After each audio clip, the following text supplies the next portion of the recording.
દીવ શહેરમાં આવેલ હોટેલ તુલિપમાંથી 8 યુવતીઓ તથા 10 પુરુષો ઝડપાયા મામલે રાજકારણ ગરમાયું।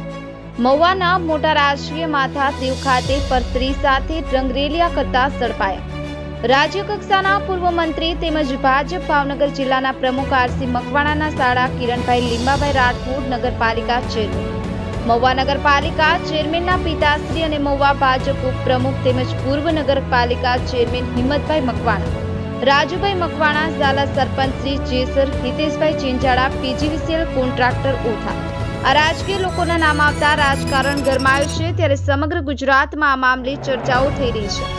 બ્યુરો રિપોર્ટ, ગિરનાર અવાજ ન્યૂઝ, રમેશ સત્યની સાથે। આપણી આસપાસ બનતી ઘટનાના સમાચાર જોવા માટે ગિરનાર અવાજ ન્યૂઝને લાઇક કરો, શેર કરો, ચેનલને સબસ્ક્રાઇબ કરો।